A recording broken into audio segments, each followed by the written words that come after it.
Hello mga Mima! So magluluto po tayo ngayon ng chop suey. Mga minilagyan ko po ng squid ball, fish ball at saka longganisa kasi wala po kaming makahanap na ano ba yung tawag doon? Yung parang matamis na hinahalo sa gulay. Quail egg lang din yung kulang dyan mga Mima. Ayan, may atay din yan, tsaka chicken. Chicken neck. Ayan, ang daming lahok ng aming chop suey. Mga Mima, gulay-gulay naman tayo para hindi naman mapabilis ang ating buhay. May karne din naman yan, pero mas lamang din yung gulay, 'di ba? Tsaka masarap din yung may gulay-gulay sa katawan, mga Mima.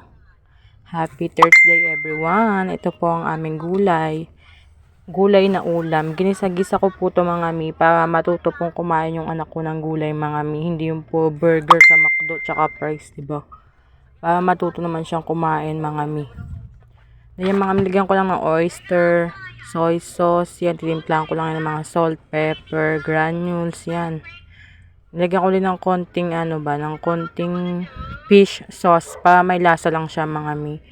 Then yan, mga Mi. Pagkalagay ko po sa kanya ng soy sauce ay naisipan ko po siyang lagyan ng ng fish sauce, tsaka ng soy sauce, tsaka ng mag-add ng konting water para naman mga Mi lumambot yung mga gulay at maluto. Kasi ayoko po sa gulay yung half cook. Gusto ko tagalutong luto, lalo na yung kakain yung anak ko, mga Mi. Ayan ang aming ulam, chop suey, nakakamiss to, mga Mi. Isa taga to sa favorite kong ulam, tsaka yung pakbet. Sarap kasi to i-partner sa pritong isda. Ayan, nagmamoist na naman ang ating camera. Ayan, nilagyan ko ng 1 cup of water talaga yun, mga Mi, para kasi matigas-tigas pa yung mga gulay. Tsaka dinagdagan ko siyan, mga Mi, ng repolyo, kaya naglagay ako ng 1 cup of water. Hindi ko na gana videoan. Masarap yan kasi may mga squid ball.